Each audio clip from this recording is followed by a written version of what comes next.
O alam kong maakit kayo sa aking ikikwento.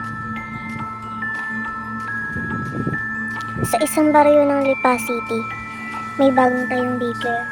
Kulay pink, may mga butterfly na nakadrawing at mga unicorn sa pader. Lahat ng nanay tuwang-tuwa kasi libre at maganda. Unang gabi ko pa lamang doon, nag-overtime ako magdinis. Janitor ako doon. 11 PM nung marinig ko ang tunog ng tik-tik mula sa kisame ng classroom. Pagtingin ko, wala naman. Pero yung mga upuan ng mga bata gumagalaw. Parang may umuupo isa-isa. Pangatlong gabi ko roon, nakita ko si Manang Loring. Siya yung matandang nagluluto para sa feeding program. 70 na raw siya. Pero ang bilis kumilos. Mamaligmatahan ko na wala siya. Hinanap ko siya sa kusina pero wala siya.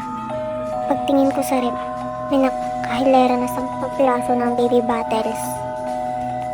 Puro may laman na gatas. Sabi niya, para sa mga bata yan bukas. Pero wala lang ang bata sa daycare. Kanino ang dalawa?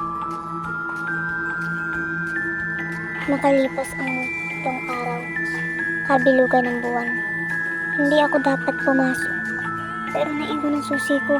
Pagbukas ko ng pinto, dilim ang bumabalot sa kwarto. Tapos may amoy karne hilaw at langis, umiyog akong naamoy. Nakita ko si Manang Loring, nasa gitna ng classroom. Pero hindi siya mukhang matanda. Mahaba yung buhok niya at abot hanggang sahig. Yung likod niya may pakpak na parang paniki pero manipis at butas-butas. At yung dila niya mahaba, itim ang kulay nito. Humahaba papunta sa kisame. Doon nakasabit ang mga gamit ng bata. Yung tumbler, yung bag, yung stuffed toy. Sinisip-sip niya ang natirang laway at mumo sa mga gamit. Sabi ng ibang matatanda daw, nung malaman-laman kong kumukuha daw ng amoy ng bata ang aswang para masundan.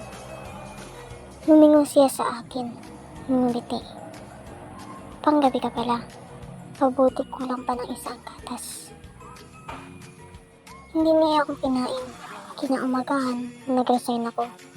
Pero bago ako umalis, pinalitan ko lahat ng gatasan. Pagkatapos, nilagyan ko ng bawang, asin at dahon ng bayabas ng talihim. 1 linggo ang makalipas. Nagsara ang daycare. Sabi ng principal, nagkakasakit daw ang mga bata. Sunod-sunod, tuwing umaga, nalaman kong wala na si Manang Loring. Wala nang balita sa kanya. Pero hanggang ngayon, pag dumadaan ako dun, nakikita ko pa rin yung ilaw sa kusina tuwing madaling araw at may 10 baby bottles pa rin sa bintana kahit wala ng taker.